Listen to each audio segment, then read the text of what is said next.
Bom dia, igreja. Graça e paz. Hoje nós vamos encerrar a série de pregações com o tema Cuidar de Si. A gente já passou pelo cuidado de si na espiritualidade, no trabalho, no planejamento, no lazer, na saúde. E hoje, finalmente, nós vamos falar sobre cuidar de si nos relacionamentos. Esse tema, em geral, o cuidar de si, é algo que me toca de um jeito muito particular.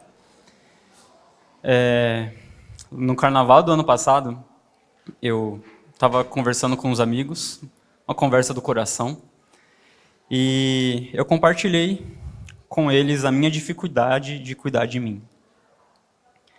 E que isso me incomodava principalmente no aspecto teológico. Quem me conhece sabe como a missão integral é parte essencial da minha teologia. E um dos pilares mais importantes da missão integral é a mordomia cristã. É o entendimento de que tudo o que Deus nos deu não é nosso, é dele. E nós somos mordomos destinados a cuidar daquilo que ele colocou nas nossas mãos. Inclusive nós mesmos, inclusive a nossa própria vida, o nosso próprio corpo. Cuidar de si, cuidar de mim, é parte importante da minha teologia. E perceber na minha vida essa incoerência entre as minhas escolhas diárias e aquilo que eu acredito, me frustrava demais. Naquele momento eu fui acolhido pelos meus amigos, e desde então eu tenho conseguido cuidar melhor de mim.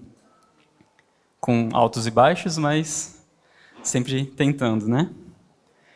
E nesse processo, ao compartilhar isso com meus amigos, com a Daphne, com a minha família, eu também percebi como os relacionamentos foram essenciais nesse movimento de eu cuidar de mim. Eu não conseguiria e não consigo sozinho. Eu percebi que cuidar e cultivar dos nossos relacionamentos é também uma forma de cuidar de mim. E é sobre isso que nós vamos refletir hoje. Cuidar dos nossos relacionamentos é cuidar de si. Eu tinha planejado ser mais direto nesse começo e focar mais na parte prática no final, mas eu fui escrevendo e Deus foi mudando os meus planos. Então a gente vai gastar um bom tempo pensando refletindo sobre a importância que é a gente cuidar de si nos relacionamentos. Depois eu vou tentar finalizar de uma forma um pouco mais prática, tá bom? E para começar, eu quero que a gente leia 3 versículos, lá em Gênesis 1 e 2. Eu achei curioso como várias pregações dessa série, Cuidar de Si, elas voltaram para Gênesis 1 e 2. Então, vão ser só 3 versículos. Gênesis 1, do 26 ao 27, e depois Gênesis 2, o 2, 18.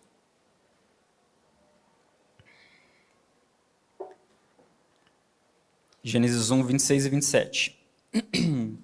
Então disse Deus: façamos o homem à nossa imagem, conforme a nossa semelhança. Domine ele sobre os peixes do mar, sobre as aves do céu, sobre os animais grandes de toda a terra e sobre todos os pequenos animais que se movem rente ao chão. Criou Deus o homem à sua imagem, a imagem de Deus o criou, homem e mulher os criou. Agora Gênesis 2, 18. Então o Senhor Deus declarou: não é bom que o homem esteja só. Farei para ele alguém que o auxilie e lhe corresponda. Prestem bastante atenção aqui agora. Se você precisar ir embora, se você por acaso se distrair e eu perder a sua atenção, afinal eu reconheço as minhas limitações, o meu tom de voz mais contínuo. Eu não tenho energia para pregar igual o Lucas e não sou cheio de bilu-bilu igual o Cris. Então, eu sei que em algum momento eu posso te perder. Então, se isso acontecer com você, grave essas 2 frases agora que já vai ter valido a pena. Não é bom que o homem esteja só. E é impossível ser cristão sozinho. Ou aprofundando um pouco mais, é impossível ser humano sozinho. Amém? Gravaram? Então vamos seguir. Façamos o homem à nossa imagem, conforme a nossa semelhança. Criou Deus o homem à a imagem de Deus o criou, homem e mulher os criou. O homem e a mulher foram criados à imagem e semelhança de Deus. Eu e você, todos nós, toda a humanidade foi criada à imagem e semelhança de Deus. E isso nos traz diversas implicações. Essa é uma das grandes e mais importantes verdades bíblicas e é o fundamento, a base da pregação de hoje. Por quê? Você pode estar se perguntando qual que é a relação entre nós sermos criados à imagem e semelhança de Deus e os relacionamentos. Para isso, a gente precisa tentar entender o significado dessa verdade tão importante. Eu falo tentar porque não é tão simples, não é tão óbvio, mas a gente tem alguns indícios, algumas ajudas no próprio texto de Gênesis que podem nos ajudar a entender um pouco melhor. Alguns entendem que a gente ser criado à imagem e semelhança de Deus significa que nós somos fisicamente parecidos com Deus.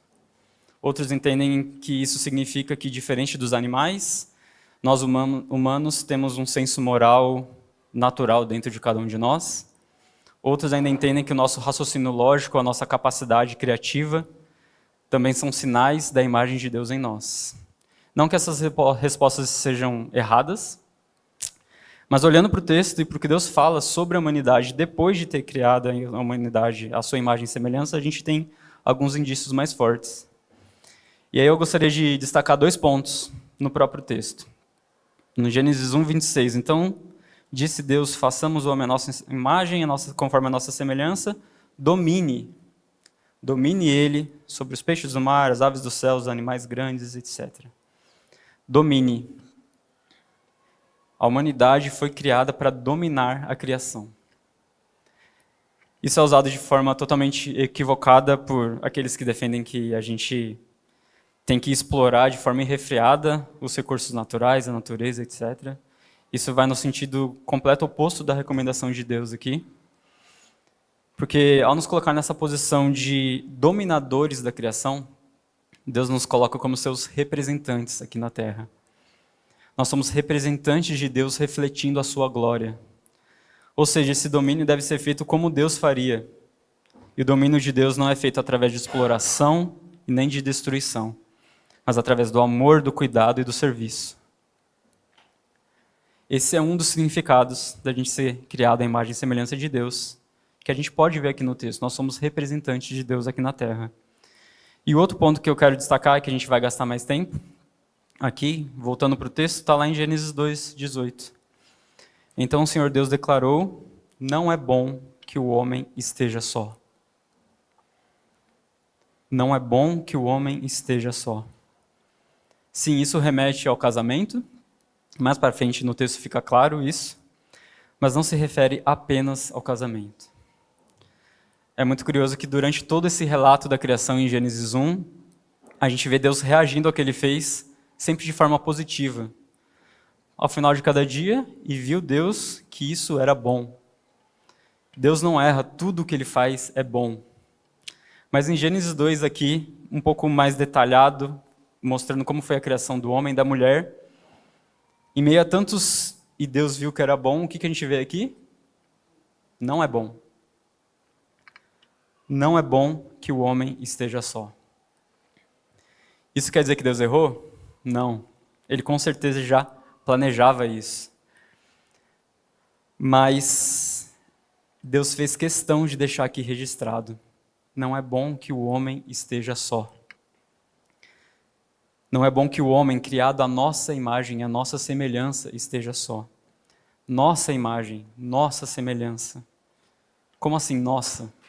Por que Deus não diz aqui minha imagem, minha semelhança? Com quem que Deus está falando aqui?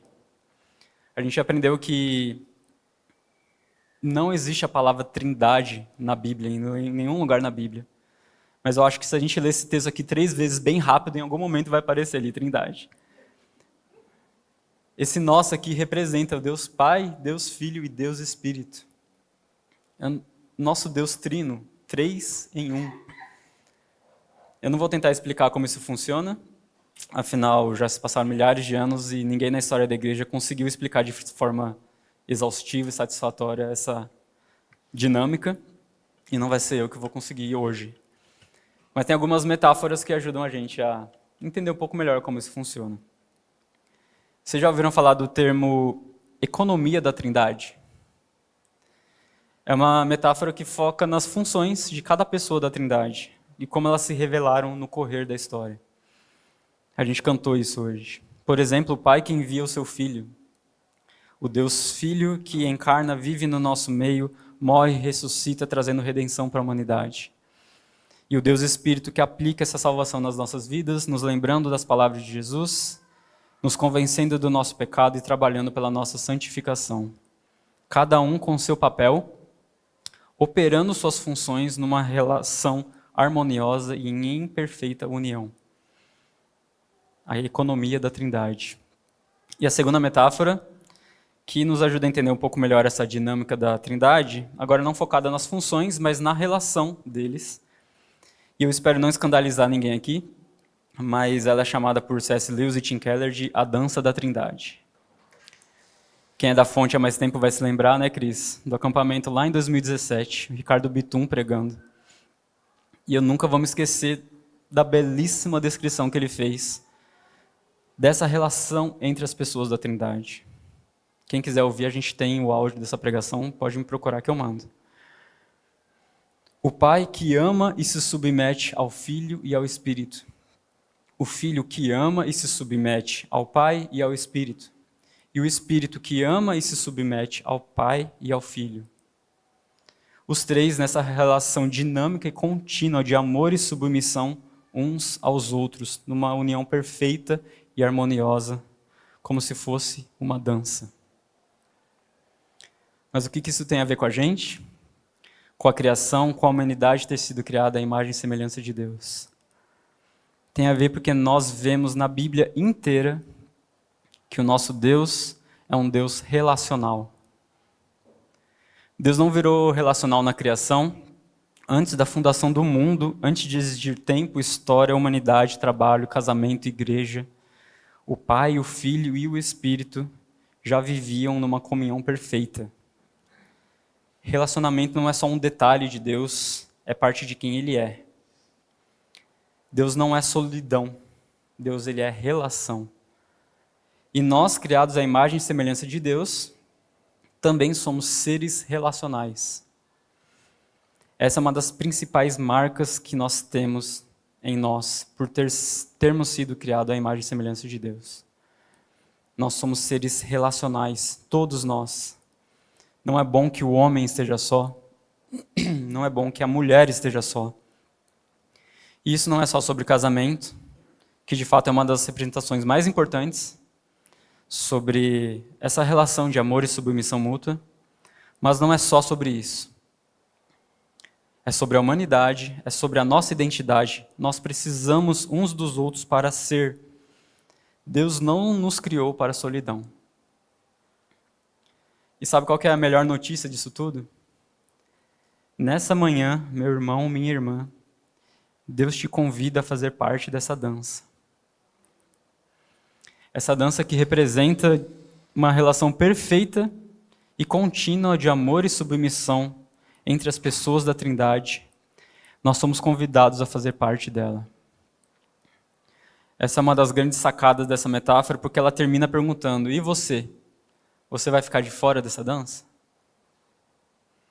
Que convite, né?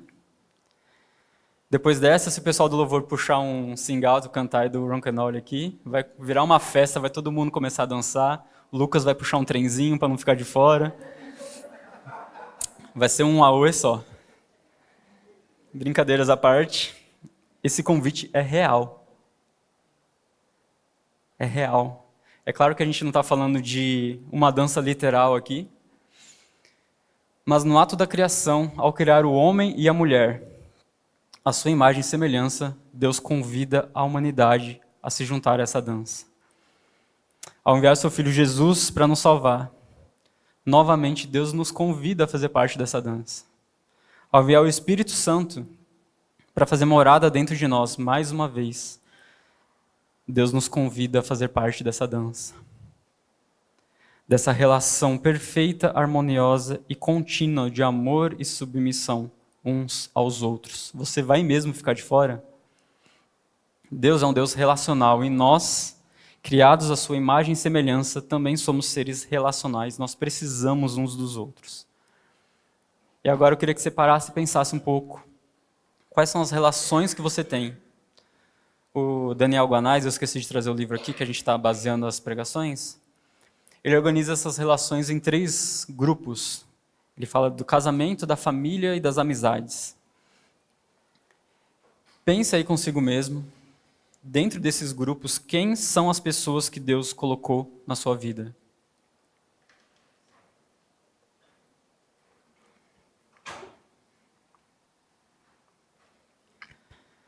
Antes de continuar, seja qual for a sua relação com qualquer pessoa desses grupos, uma coisa precisa ficar muito clara.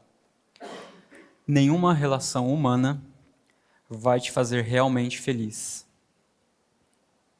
Eu não estou falando aqui de momentos alegres, como ir a um estádio de futebol, o seu time faz um gol, você abraça todo mundo que está à sua volta, você nem conhece, abraça seu amigo, ou uma refeição à mesa com a sua família, ou uma viagem com seu cônjuge, um filho que nasceu. Todos esses momentos são, no contexto da relação, são momentos muito alegres e realmente nos fazem mais felizes. Mas não é desse tipo de felicidade que eu estou falando.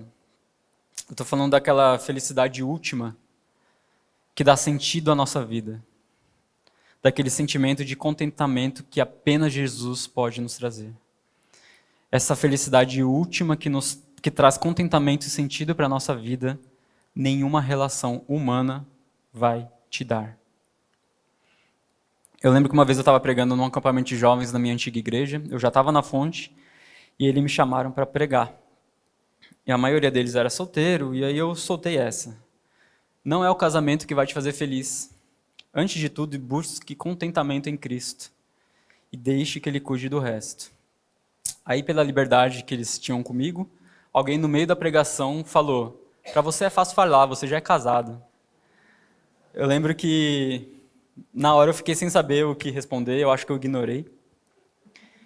Mas pensando hoje, eu podia ter respondido: é verdade, eu não posso falar sobre os desafios que é ter uma vida solteira na minha idade, mas eu, como casado, eu posso dizer: não é o casamento que nos fará verdadeiramente felizes e satisfeitos. A Daf e eu sempre tivemos isso muito claro desde o começo. Nós estamos nos casando porque, antes de tudo, e para além da nossa natural intimidade e afinidade, eu enxergo nela alguém feliz e satisfeito em Cristo. E ela enxerga em mim alguém feliz e satisfeito em Cristo. Se fosse diferente disso, se um de nós colocasse esse peso e essa expectativa no casamento, de que ele traria sentido para a nossa vida e finalmente nós seríamos satisfeitos, o casamento não iria se sustentar. E isso vale para qualquer relação que a gente tenha, não apenas para o casamento. Se você tem essa expectativa na sua família ou nos seus amigos de que a relação que vocês têm vai fazer de você alguém realmente feliz e satisfeito, me desculpe a franqueza, mas você vai se frustrar. Por mais que nós sejamos seres relacionais, assim como o nosso Criador é, nenhuma relação que nós venhamos ter na vida substitui e nem é mais importante do que a nossa relação com o próprio Criador. Eu vou repetir, essa ficou longa. Por mais que nós sejamos seres relacionais como o nosso Criador é, nenhuma relação que venhamos a ter na vida substitui e nem é mais importante do que a nossa relação com o próprio Criador. É Ele quem dá sentido para as nossas vidas, é nele onde nós devemos buscar contentamento e satisfação. Amém, irmãos? Vocês estão me entendendo? Agora sim, com essa verdade bem estabelecida, de que nenhuma relação humana nos fará realmente felizes e nem dará sentido à nossa vida, a gente pode afirmar com tranquilidade: nós precisamos uns dos outros. Eu queria finalizar compartilhando uma história. Uma vez, do nada, um amigo nosso juntou os caras para conversar. E eu não preciso esconder quem foi, eu já até falei para ele que eu ia compartilhar isso. Foi o Caps, que foi o preletor do nosso último acampamento. Ele juntou uns amigos, e aí ele explicou pra gente. Ele falou que um grande amigo meu se divorciou alguns dias atrás. E quando eu soube, já era tarde demais. Eu não pude fazer nada para ajudar. E eu não queria que isso acontecesse com a gente. Eu não quero ter dificuldades no meu casamento, ou que vocês tenham dificuldade no casamento de vocês, e a gente não possa conversar sobre isso. A gente não possa compartilhar uns com os outros, a gente não possa fazer nada para ajudar uns aos outros. Antes que seja tarde demais. Então eu queria propor que a gente caminhasse mais de perto daqui para frente. E aqui estamos 10 anos depois, caminhando mais de perto, com altos e baixos, dias mais intensos, dias menos intensos. E nessa caminhada, eu percebi uma coisa, que eu não dou conta sozinho. Eu não dou conta do meu casamento sozinho. Eu e a Daphne juntos não damos conta do nosso casamento sozinhos, só nós dois. A gente precisa dos outros. Eu não dou conta das complexidades dos relacionamentos familiares. Eu não dou conta das situações difíceis do dia a dia, do meu trabalho, do meu ministério. Eu não dou conta. Por mais feliz e satisfeito que eu possa ser em Deus, eu não posso me esquecer de que Ele mesmo disse: não é bom que você esteja só. Por mais que eu tenha aceitado esse convite para me juntar à dança da Trindade, eu preciso me lembrar de que Ele não convidou apenas a mim, Ele convidou a todos. E graças a Deus, também outras pessoas aceitaram esse convite. E fazer parte dessa dança pressupõe um contínuo e dinâmico movimento de amor e submissão uns aos outros. Não adianta aceitar o convite e não dançar. Não adianta se dizer cristão e não viver nesse contínuo movimento de amor e submissão uns aos outros no corpo de Cristo. É impossível ser cristão sozinho.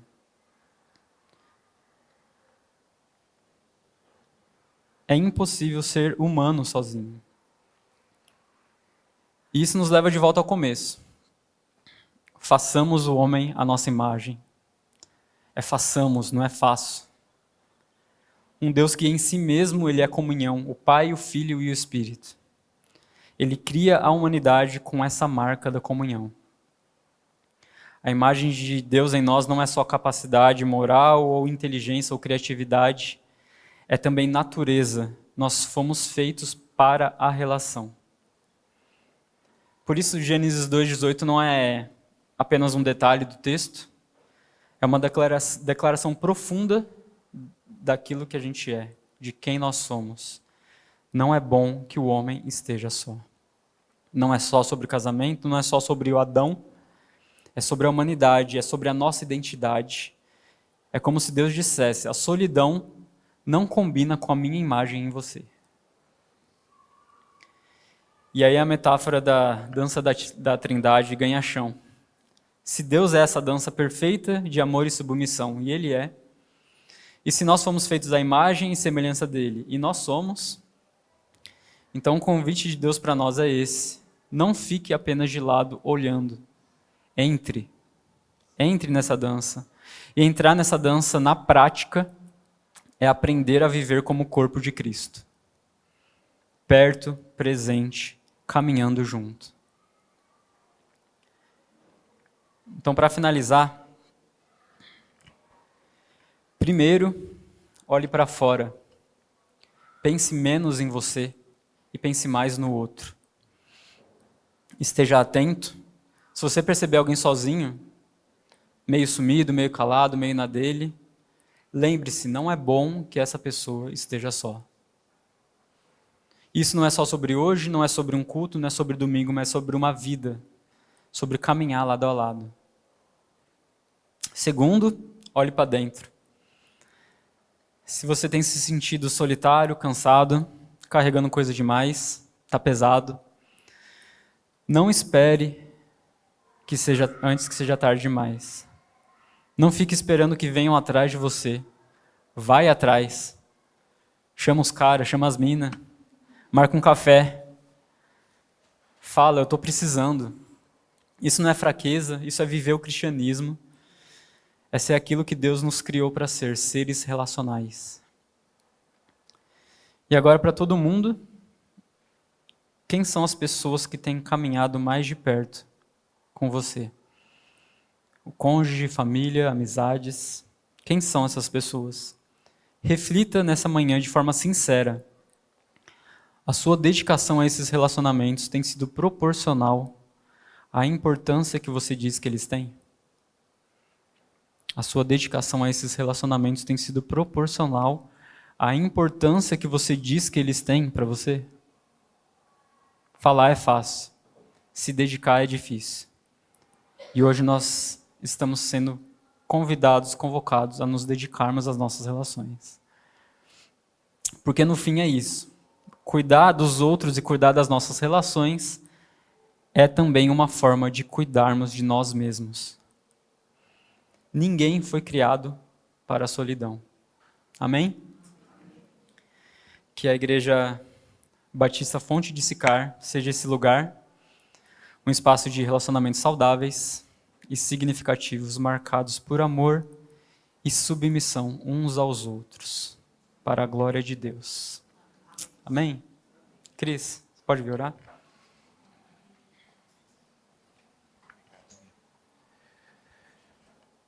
A gente teve o privilégio de começar este ano sendo desafiado por Deus a cuidar de si mesmo. E essa perspectiva envolve nosso relacionamento com Deus, relacionamento com a criação dele e relacionamento dentro da criação, as pessoas que são dele. Que a gente leve esse relacionamento com Deus para os nossos relacionamentos aqui com a criação e com pessoas. Nós somos uma igreja pequena, irmãos. E o nosso maior desafio é viver os relacionamentos na dinâmica do relacionamento com Deus e o pastoreio mútuo. Que Deus seja louvado pela palavra que Ele nos trouxe nessa manhã. Vamos orar.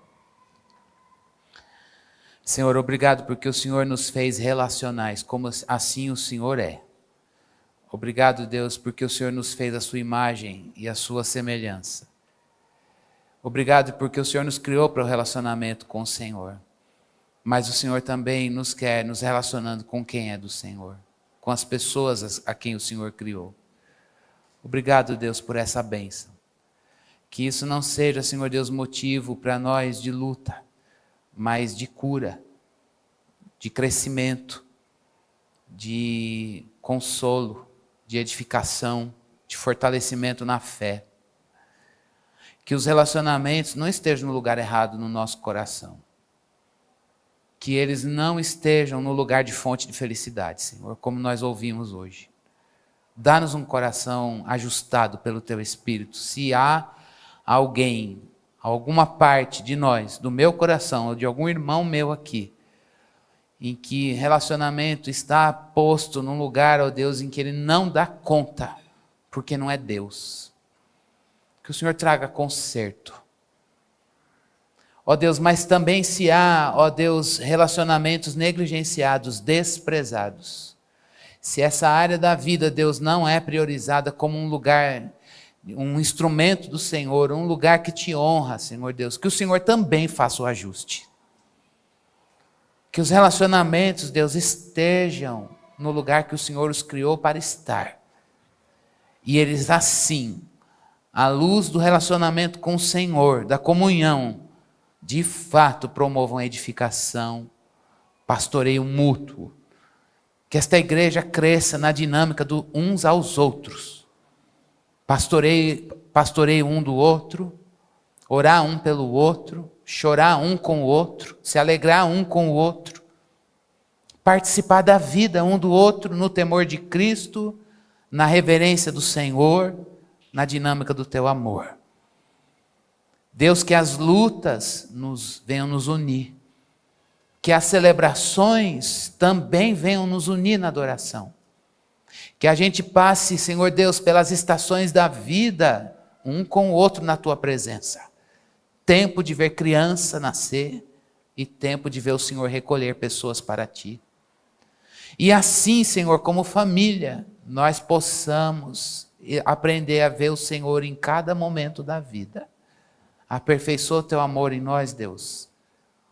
Que de fato o mundo veja que somos teus discípulos porque amamos uns aos outros. Nos livra de, ó Deus, não vivermos isso, Senhor. Meu Deus, que a gente viva o amor do Senhor um com o outro. E isso seja testemunho no mundo. Testemunho no mundo, Deus. Tem um povo que se ama na dinâmica do amor de Deus. Tem um povo que se perdoa com o perdão de Deus. Tem um povo que se serve como Cristo é servo. Tem um povo que se humilha e é humilde porque o servo deles é manso e humilde de coração. Derrama as virtudes cristocêntricas para que a gente se relacione. Que o nosso relacionamento, Senhor, seja marcado por longanimidade, mansidão, humildade, com suporte um ao outro e, sobretudo, o teu amor. E assim, Senhor, a gente vai vivendo de modo digno da vocação a que fomos chamados. Ó Deus, que o Senhor nos faça crescer nesta área. É a nossa oração em nome de Jesus. Amém.